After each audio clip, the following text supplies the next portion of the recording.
तो नमस्कार विद्यार्थी मित्रों, धोरण 11 अंदर आपणे चेप्टर नंबर 18 અને તેની અંદર લસિકા અથવા પેશીય જળ આની વાત કરવી છે। આપણે લસિકા, પેશીય જળ અને રુધિર આમાં શું તફાવત છે આને આપણે સમજવાનો પ્રયત્ન કરીએ। લસિકા પણ અહીંયા જો લસિકા અને પેશીય જળ બે સમાન અર્થી તરીકે લીધું છે અથવા તો સમાન જેનો અર્થ કર્યો છે। માઇનોર વેરિએશન છે, બાકી ખરેખર એક જ છે। બંધારણની દ્રષ્ટિએ કોઈ તફાવત નથી, પણ એના સ્થાનને આધારે થોડા તફાવત છે, એને આપણે સમજવું છે। લસિકા કોને કહેશું? જો રુધિર જ્યારે પેશીઓની રુધિર કેશિકાઓમાંથી પસાર થાય ત્યારે મોટા કદના પ્રોટીન અને લગભગ સંગઠિત પદાર્થોને છોડીને, સંગઠિત એટલે બધા કોષો, એને છોડીને રુધિરમાંથી પાણી અને પાણીમાં દ્રાવ્ય એવા ઘણા નાના પદાર્થો પેશીના કોષોની વચ્ચેની જગ્યામાં બહાર નીકળે છે। આને વ્યવસ્થિત રીતે સમજવું છે એ પહેલાં થોડી આપણે વાત કરીએ। માનો કે એક હૃદય અને હૃદયમાંથી આવતી મુખ્ય ધમની આપણને ખબર છે। આ હૃદયમાંથી આવતી મુખ્ય ધમની, આ ધમનીની શાખાઓ પડે એટલે ધમનિકા, અને આ ધમનિકાની શાખાઓ પડે એટલે એનાથી નાની પેટા ધમનીઓ થાય, પેટા ધમનિકાઓ થાય, અને આની શાખાઓ પડે અને નાની ધમનીઓ થતાં થતાં થતાં આ ધમની શેમાં ફેરવાઈ જાય? રુધિર કેશિકાઓમાં। નાની શાખાઓ થઈ અને શેમાં ફેરવાઈ જાય? રુધિર કેશિકાઓ। રુધિર કેશિકાઓ એટલે વાળ જેટલી પાતળી ધમનીઓનો ભાગ છે, રુધિર વાહિની છે। હવે જ્યારે આને હું અહીંયા દોરું છું, હવે આ એક શાખા છે અને આ વાળ જેટલી પાતળી આ જે રુધિર કેશિકા છે, એ રુધિર કેશિકા આ ધમનીમાંથી આવતું રુધિર છે એ બધું અહીંયા આવ્યું। રુધિર રસ, રુધિર કોષો, વિવિધ ઘટકો હોય, અને જ્યારે કોઈ પણ અંગની અંદર જ્યારે ધમની પ્રવેશે તો ત્યારે ધમનિકા, એનાથી નાની પેટા શાખાઓ, એનાથી નાની પેટા શાખા, અને છેલ્લે રુધિર કેશિકાઓમાં વિભાજિત થાય। અને રુધિર કેશિકામાં વિભાજિત થાય ત્યારે એ સામાન્ય રીતે આ બધા રુધિર કોષ, અહીંયા જે પેશીના કોષો છે આ બધામાં, અહીંયા આ કોષોની વચ્ચે એ દ્રવ્યને લઈ જાય છે।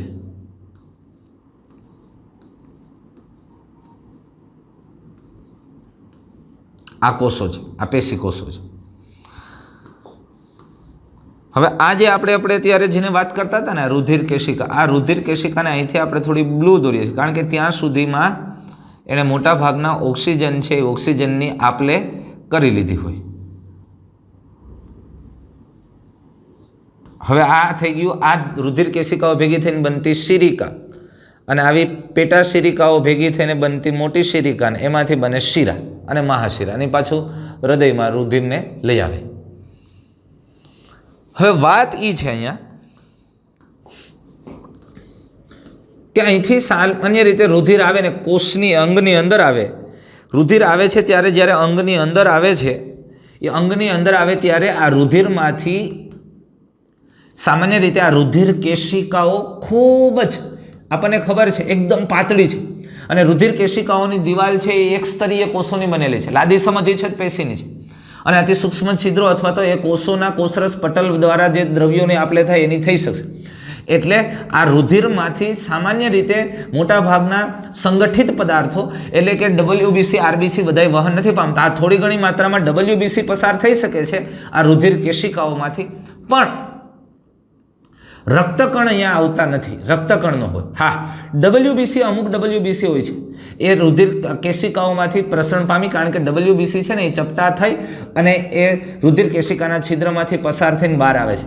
પણ રુધિર રસમાં મોટા ભાગના દ્રાવ્ય પદાર્થો છે એ આ કોષોની વચ્ચેના પ્રવાહીમાં આવે છે। કોષોની વચ્ચે આવેલું પ્રવાહી, આ કોષો એટલે પેશીયુક્ત ભાગ છે, અને પેશીમાં આવેલું પ્રવાહી છે, કોષોની વચ્ચે આવેલું પ્રવાહી છે, તો આ પ્રવાહીને આપણે આંતરકોષીય પ્રવાહી કહીએ છીએ। આંતરકોષીય પ્રવાહી અથવા આંતરકોષીય જળ, અથવા તો આ પેશીય રચનાની અંદર આવેલું પ્રવાહી છે એટલે એને પેશીય જળ પણ આપણે કહીએ છીએ। એટલે એને પેશીય જળ પણ આપણે કહીએ છીએ। જ્યારે આ ધમનીઓમાંથી છૂટું પડતું પ્રવાહી આ કોષોની વચ્ચે આવેલા આંતરકોષીય અવકાશમાં આવેલું હોય ને ફરતું હોય ત્યાં સુધી એને પેશીય જળ કહેવાય। એ સામાન્ય રીતે અહીંથી તમે સમજો, આ ધમનીમાં આવતું રુધિર પોષક દ્રવ્યોયુક્ત અને ઓક્સિજનયુક્ત રુધિર છે, તો આ રુધિરમાંથી જુદું પડતું આંતરકોષીય પ્રવાહી, એમાં પણ આ દ્રવ્યોમાં ઓક્સિજન અને પોષક દ્રવ્યોની માત્રા હશે। કારણ કે આ રુધિરમાંથી એ પોષક દ્રવ્યો અને ઓક્સિજન પ્રસરણ પામીને આ પ્રવાહીમાં વહન પામે છે અને પ્રવાહી સાથે બહાર આવે છે. સમજાય છે આ વસ્તુ? એટલે પેશીય જળ તો આમાં શું નથી? આ પેશીય જળ અથવા આંતરકોષીય પ્રવાહીમાં શું નથી? આંતરકોષીય પ્રવાહીની અંદર રક્તકણ નથી. બીજું શું ન હોઈ શકે? તો કે કેટલાક થોડી માત્રામાં WBC પણ ન હોય. અમુક WBC હોય ને અમુક ન હોય. આ ઉપરાંત આમાં જે મોટા અણુભાર ધરાવતા પ્રોટીન હોય છે, જે રુધિર રસની અંદર મોટા અણુભાર ધરાવતા પ્રોટીન, જે મોટા પ્રોટીન છે જે રુધિર કેશિકાઓના છિદ્રમાંથી બહાર આવી શકતા નથી, આવા પ્રોટીન છે એ પ્રોટીન આંતરકોષીય જળમાં હોતા નથી. એટલે આંતરકોષીય જળ અથવા પેશીય જળમાં શું ન હોય અને જે રુધિરમાં હોય? તો કે અહીંયા મોટા અણુભાર ધરાવતા પ્રોટીન ન હોય, રક્તકણ ન હોય અને WBC ઓછી સંખ્યામાં હોય. બાકી રુધિર રસના બધા જ ઘટકો આંતરપેશીય જળમાં અથવા તો આ કોષોમાં અથવા કોષોની વચ્ચે આવેલા પ્રવાહીમાં હોય છે. સમજમાં આવ્યું? અને એ પ્રવાહીને આપણે શું કહીએ છીએ? પેશીય જળ અથવા આંતરકોષીય પ્રવાહી. પણ તમે વિચાર કરો, 365 દિવસ 24 કલાક ધમનીમાંથી રુધિર અહીંયા આવે છે અને આ ધમનીમાંથી આ અંગોની અંદર સતત આ પ્રવાહી બહાર મુક્ત થાય છે, મુક્ત થાય છે, મુક્ત થાય. કોણ? પેશીય જળ. તો હવે આ પ્રવાહી બહાર, હા, એમાંથી એમ કહો ને કે મોટા ભાગનું જળ પાછું અહીંયા એકત્રિત થઈ જાય છે. આ સમજી લો 70% કે તેથી વધુ જળ પાછું આમ એકત્રિત થઈને પાછું શિરામાં આવી જાય છે. પણ છતાંય ઘણું બધું પ્રવાહી મુક્ત થાય છે. તો એ મુક્ત થતું પ્રવાહી જ્ઞાનને એકત્રિત થાય તો આ ફૂલાતું જાય, ફૂલાતું જાય, ફૂલાતું જાય, બહુ મોટું ફૂલાઈ જાય. સતત કેટલો જથ્થામાં પ્રવાહી અહીંયા આવે છે. તો અહીંથી પ્રવાહીને ભેગું કરવાની વ્યવસ્થા કરવી પડે ને. તો આ પ્રવાહીને એકત્રિત કરવાની વ્યવસ્થા આમાં કરેલી છે. અહીંયા જે પ્રવાહી છે, આ જે આંતરકોષીય જળ છે, પેશીય જળ છે, એ પેશીય જળના પ્રવાહીને એકત્રિત કરવાની વ્યવસ્થા અહીંયા નલિકાઓ મારફતે કરેલી છે. અને એ નલિકાઓ બધી આ કોષોની વચ્ચે પથરાયેલી હોય.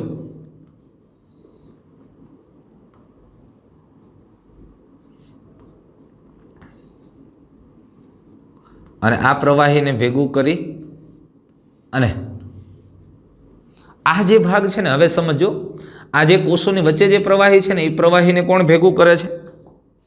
એ પ્રવાહીને આ છેડે બંધ રહેલી નલિકાઓ ભેગું કરે. આ પ્રવાહી બધું આ નલિકાઓમાં આવે. એ નલિકાઓને લસિકા વાહિકા કહેવામાં આવે. આ લસિકા વાહિકાઓ ભેગી થઈ અને લસિકા નલિકા બને. અને આવી વિવિધ લસિકા નલિકાઓ ભેગી થઈ અને મોટી લસિકા નલિકાઓ બને ને. મોટી લસિકા નલિકા આગળ જઈ અને શિરામાં ખુલે અને રુધિરને અથવા તો આ લસિકા પ્રવાહી હતું એ પ્રવાહીને આમાં ઠાલવી દે છે. શેમાં? શિરાઓમાં, શિરાના રુધિરમાં ઠાલવી દે છે. કોણ? આ લસિકા. હવે વાતને સમજો. આ કોષોની વચ્ચે જે આંતરકોષીય પ્રવાહી અથવા પેશીય જળ છે એ કેટલીક આ છેડે બંધ રહેલી નલિકાઓ દ્વારા ભેગું થાય. આ નલિકાઓને તમે શું નામ આપ્યું? લસિકા નલિકા. આ નલિકાઓ રુધિરને એકત્રિત કરી, રુધિર નહીં, આંતરકોષીય પ્રવાહી અથવા તો પેશીય જળને એકત્રિત કરી અને આ લસિકા વાહિકાઓ દ્વારા લસિકા નલિકા બને. આ લસિકા નલિકાઓમાં વચ્ચે વચ્ચે લસિકા ગાંઠો આવેલી હોય અને ત્યાંથી એ પ્રવાહી છે, એ પ્રવાહીને હવે લસિકા તરીકે આપણે ઓળખીએ અને આ લસિકા પ્રવાહી પાછું શિરાના રુધિરમાં ભળી જાય છે.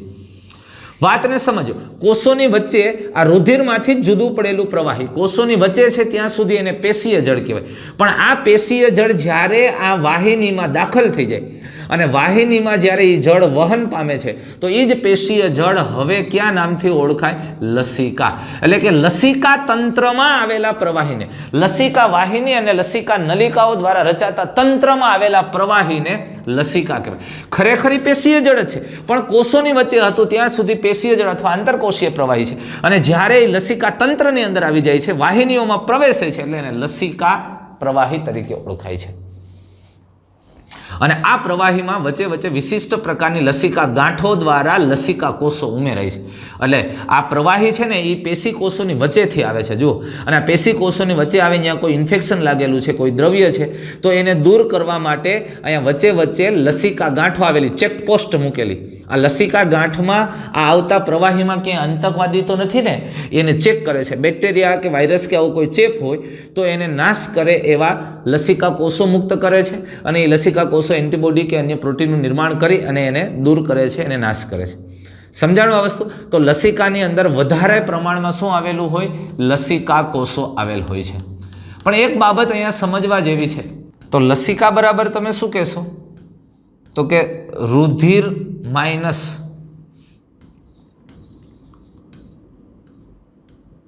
રુધિર કોષો પ્લસ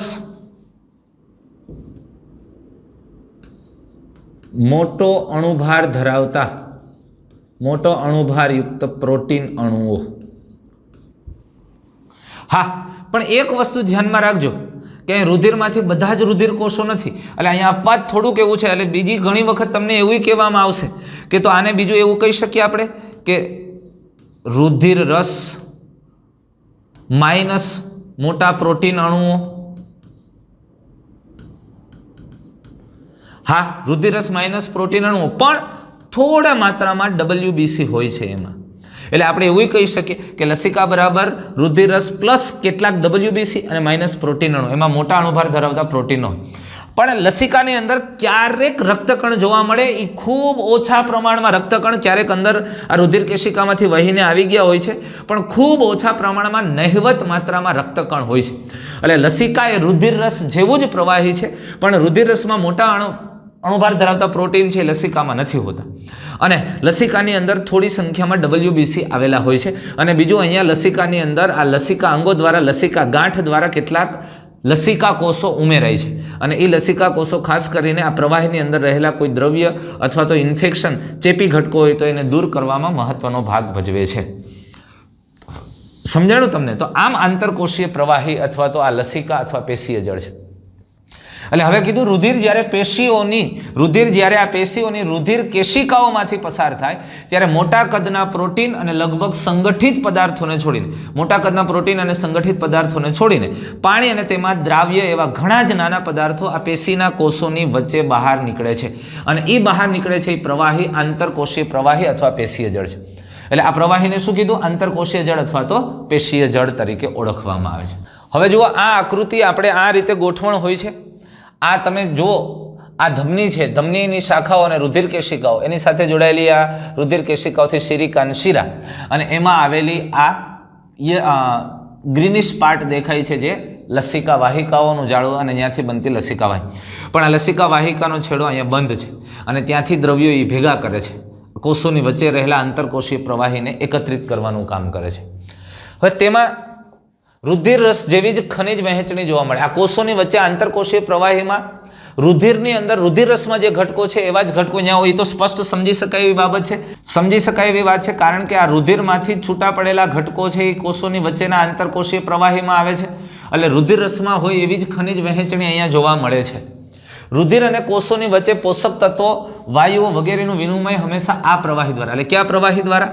આંતરકોષીય પ્રવાહી પેશીજળ દ્વારા. અહીંયા કોષો આવેલા હતા, તો આ કોષો છે એ કોષોની અંદર ઓક્સિજન ક્યાંથી આવશે?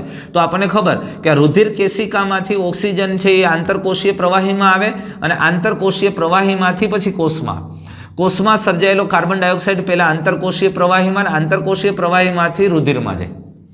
એટલે રુધિરમાં વાયુ અથવા તો પોષક દ્રવ્યોનું વિનિમય આ પ્રવાહી દ્વારા થાય. એટલે કયું પ્રવાહી? આંતરકોષીય પ્રવાહી અથવા તો પેશીય જળ દ્વારા થાય છે. હવે આ વાહિકાઓનું વિસ્તૃત માળખું કે જેને લસિકા તંત્ર કહે છે, જે આ જળને એકત્ર કરી મોટી શિરાઓમાં પાછું ઠાલવે. જે મેં સમજાવી દીધું. અહીંયાથી આ બધું પ્રવાહી કોણ એકત્રિત કરે છે? તો કે આ પ્રવાહી એકત્રિત કરે છે આવી કેટલીક વાહિકાઓ, જે વાહિકાઓને આપણે લસિકા વાહિકાઓ કહીએ છીએ. અને આ લસિકા વાહિકાઓ ભેગી થઈને શું બનાવે? લસિકા વાહિની. અને આવી લસિકા વાહિનીઓ ભેગી થઈને શું બનાવે? લસિકા નલિકા. અને આ લસિકા નલિકા શેમાં ખુલે છે? તો કે એ મોટી શિરાઓમાં રુધિરને, આ પ્રવાહીને પાછું ઠાલવે છે મોટી શિરાઓમાં. એ જુઓ આ રીતે શરીર, આપણા હૃદયમાંથી ઓક્સિજનયુક્ત રુધિર આ ડાબા ક્ષેપકમાંથી શરીરના વિભિન્ન અંગોમાંથી આ રુધિર છે, એમાં કેટલુંક રુધિર છે કોષોમાં મુક્ત થશે. આ ભાગમાં શરીરના વિભિન્ન અંગોની અંદર ગયું, રુધિર કેશિકાઓમાં પથરાણું, રુધિર કેશિકાઓમાંથી આ રુધિર છે કોષોની, પેશી કોષોની વચ્ચે મુક્ત થશે. એટલે એમાંથી રુધિર રસ, એ પ્રવાહીને આંતરકોષીય પ્રવાહી અથવા તો પેશીય જળ કહે. આ પેશીય જળમાં પોષક દ્રવ્યોની આપલે થઈ ગયા પછી પેશીય જળ પાછું છે એ યોગ્ય જગ્યાએ જવું જોઈએ, નહીંતર તો અહીંયા જમા જ થયા કરે. લસિકા વાહિની દ્વારા રચાતું જે તંત્ર છે લસિકા વાહિકા અને વાહિનીઓનું, એ તંત્ર આ પ્રવાહીને એકત્રિત કરી અને એ લઈ જાય છે. એવી જ રીતે અહીંથી જે જો અહીંયા જે ફેફસાને એ ભાગમાં રુધિર ગયું હતું ત્યાં પણ આવું પ્રવાહી જુદું પડે છે.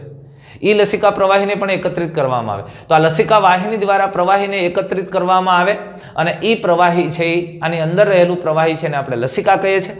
આ લસિકા નલિકા મારફતે શિરામાં ખુલે અને અહીં શિરામાં ઠલવી દેવામાં આવે અને શિરામાંથી પાછું હૃદયમાં અને હૃદયમાંથી ફેફસામાં, ફેફસામાંથી પાછું હૃદયમાં, હૃદયમાંથી શરીરના વિભિન્ન અંગોમાંથી ફરી પાછું કેટલુંક પ્રવાહી છે એ જુદું પડશે. એ આંતરકોષીય જળ જુદું પડે છે એ લસિકા વાહિનીમાં અને લસિકા વાહિનીમાંથી પાછું શિરામાંથી પાછું હૃદય. તો આમ સામાન્ય રીતે આ જે આંતરકોષીય પ્રવાહી છે એ જળ એકત્ર કરી અને મોટી શિરાઓમાં પાછું ઠાલવવામાં આવે. આ જે લસિકા વાહિનીઓ છે એ લસિકા વાહિનીઓ આ રુધિરને એકત્રિત કરી અને લસિકા નલિકાઓ બનાવે. આ બે બાજુની લસિકા નલિકા જોડાય અને એક ડાબી ઉરસીય લસિકા નલિકા બને, મોટી લસિકા નલિકા. અને ડાબી ઉરસીય લસિકા નલિકા એ લસિકાને ડાબી અધોક્ષક શિરામાં ઠાલવે છે. ડાબી અધોક્ષક શિરા જે ડાબી બાજુ આવેલ, આ અગ્ર હાથમાંથી જે લોહીને ભેગું લઈને આવતી અધોક્ષક શિરા હોય એમાં ઠાલવે ને એનાથી પછી એ રુધિર હૃદયમાં ભળી જાય અને ફરી પાછું મિક્સ થાય. પણ ઘણી વખત આપણે કઈ હાથી પગો થાય ત્યારે શું થાય ખરેખર, આ જે લસિકા વાહિનીઓ છે ને અહીંયા જો નાની નાની લસિકા ગાંઠો છે એમાંથી લસિકા કોષો ઉમેરે, આ લસિકા કોષો. પણ હાથી પગો થાય ત્યારે આપણને ક્યુલેક્સ ફેટીજન મચ્છર કરડે તો એ મચ્છરના કરડે એના દ્વારા એક કૃમિ છે એ કૃમિ આપણા શરીરમાં આપણા રુધિરમાં આવી જાય અને એ કૃમિ ફરતું આપણી લસિકા વાહિનીઓમાં પહોંચે અને આ લસિકા વાહિનીમાં અહીંયા દાખલ થઈ અને આને બ્લોક કરી દે. અને આ કૃમિ અહીંયા વસવાટ કરે અને આ લસિકા વાહિનીને બ્લોક કરી દે. હવે આ લસિકા વાહિની બ્લોક થઈ જાય એટલે તમે સમજો અહીંથી સતત પ્રવાહી દરરોજ પ્રવાહી ઠલવાય છે. એટલે આપણા કોષોની અંદર આંતરકોષીય પ્રવાહી પેશીય જળ એકત્ર થયા કરે એટલે એનો જથ્થો વધતો જાય. દરરોજ એ પ્રવાહી અહીંયા આવે છે ને વધે છે એટલે એ ભાગ ધીમે ધીમે અહીંયા સોજો આવે, ફૂલાઈ જાય એટલે બહુ મોટા જથ્થામાં ફૂલાય, જેને અને એને કારણે આ પગને આપણે હાથી જેવો થઈ જાય, હાથીના પગ જેવો થઈ જાય એટલે એને હાથી પગો કહીએ. તો કારણ કે ત્યાંથી લસિકા જેવું પ્રવાહી આગળ વહન પામતું નથી અને એ પ્રવાહીનું અહીંયા એકત્રિત થવાથી એ ફૂલાય છે. પણ આ પ્રકારે આપણું લસિકા તંત્ર આવેલું છે અને લસિકા ફરી પાછું આમ ઠલવાય છે. તો આમ લસિકા તંત્રમાં જોવા મળતા પ્રવાહીને અથવા લસિકા તંત્રમાં જોવા મળતા જળને લસિકા કહેવામાં આવે. અહીંયા પેશી કોષોની વચ્ચે આવેલું પ્રવાહી હતું એને શું કીધું? એ પ્રવાહીને આંતરકોષીય જળ અથવા તો પેશીય જળ. પણ જ્યારે આ પ્રવાહી લસિકા તંત્રમાં દાખલ થઈ જાય એને ત્યારે શું કહેવાય? લસિકા. તો લસિકા આ રીતે એક રંગવિહીન પ્રવાહી છે.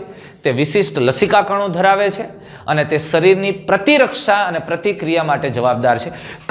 કારણ કે શરીરના વિભિન્ન કોષોમાંથી આવતું જે પ્રવાહી છે એમાં કોઈ ચેપી દ્રવ્ય કે રોગકારકો છે તો એ રોગકારકોને ચૂન કે પકડી લે છે, ગોતી લે છે ને એનો નાશ કરાવે છે. કોણ?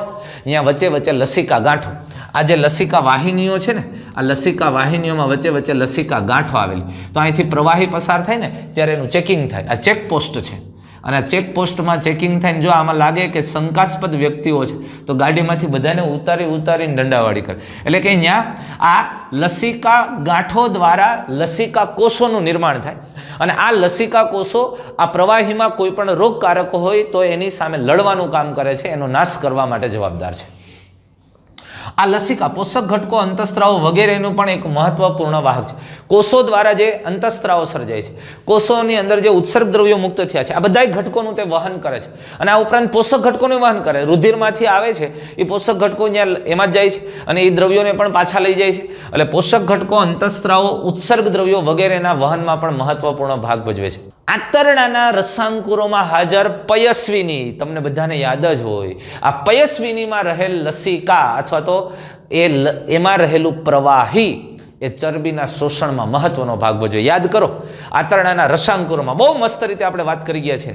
રસાંકુરોમાં પયસ્વિની લસિકા વાહિકા આવેલી છે અને આ પયસ્વિની લસિકા નલિકા આંતરડામાંથી શોષાતી જે ચરબીના ઘટકો છે એ સીધા જ પયસ્વિનીમાં આવે અને પયસ્વિની મારફતે એ વહન થઈ અને આગળ જઈને રુધિરમાં ભળે છે, શિરાઓમાં ભળે છે. એટલે આંતરડાના રસાંકુરમાં હાજર પયસ્વીની એ લસિકા દ્વારા ચરબીનું શોષણ થાય છે અને પયસ્વીની લસિકા વાહિનીમાં રહેલું પ્રવાહી એટલે કે લસિકા એ ચરબીનું શોષણ કરી અને એને રુધિર સુધી પહોંચતું કરે છે. તો આમ આખું લસિકા તંત્ર જો આ પ્રકારનું હોય છે. શરીરના વિભિન્ન ભાગોમાંથી આ લસિકા વાહિનીઓ છે એ પેશીકોષો અથવા તો આંતરકોષીય જળ છે, પેશીય જળ છે એને એકત્રિત કરે અને એકત્રિત કરીને આ ભેગું કરે, લેતો આવે. તો અહીંયાથી આ શરીરના પશ્ચ ઉપાંગોમાંથી અને આ ભાગની અંદર ખાસ કરીને ખૂબ જ પ્રમાણમાં સાથળના એ ભાગમાં લસિકા વાહિની અને લસિકા ગાંઠો હોય અને આખા આ ભાગમાંથી રુધિરને એકત્રિત કરી લસિકા અથવા તો આંતરકોષીય પેશીય જળને ભેગું કરી અને લઈને આવે છે. અને આ બંને બાજુની લસિકા વાહિનીઓ ભેગી થાય.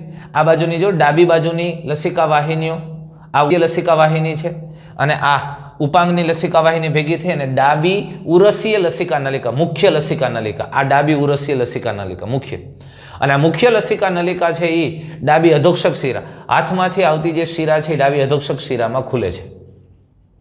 સમજણ?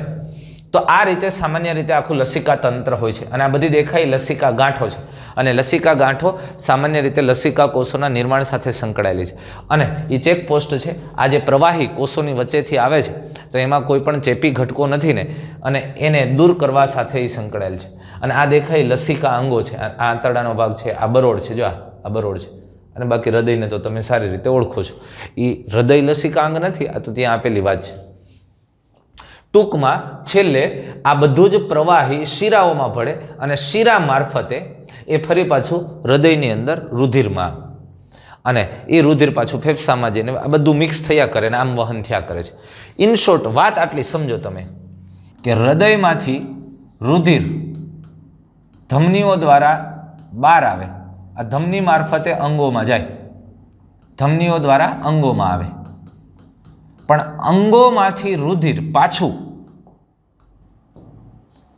અહીંયા બે ભાગ દ્વારા થાય, એક શિરા દ્વારા અને લસિકા દ્વારા. આમ બે મારફતે અહીંયા આવે છે. સમજાણો આ વસ્તુ? હૃદયમાંથી રુધિર છે એ ધમની મારફતે અંગોમાં આવે, ધમનીમાંથી એ કોષોની વચ્ચે પ્રવાહી મુક્ત થયા પછી એ મુક્ત થયેલું પ્રવાહી એ લસિકા મારફતે અને બાકીનું પ્રવાહી શિરા મારફતે હૃદયમાં જાય. એટલે હૃદયમાં શિરા મારફતે જાય, પણ અહીંથી જે અંગોમાંથી એકત્રિત કરવામાં આવે છે એમાંથી કેટલુંક શિરા મારફતે સીધું વયું જાય અને બાકી લસિકા વાહિકાઓ મારફતે એકત્રિત કરી અને શિરામાં ઠાલવી અને મોકલવા. આ રીતે પરિવહન સતત થતું રહેતું હોય છે. તો દોસ્તો આમ ટોપિક આપણને નાનો એવો લાગે પણ ખૂબ સમજવા જેવો છે. તો અહીંયા લસિકા અને પેશીય જળની આપણે વાત કરી. ફરી પાછા આવા જ એક રસપ્રદ ટોપિક સાથે આપણે મળશું. પરિવહન, આખા પરિવહન તંત્રની વાત કરશું. આપણે જોઈ ગયા છે વર્ગીકરણવાળા ચેપ્ટરની અંદર જોઈ ગયા છે ખુલ્લું પરિવહન, બંધ પરિવહન. આ થોડું જરા મગજમાં તાજું કરી લેજો.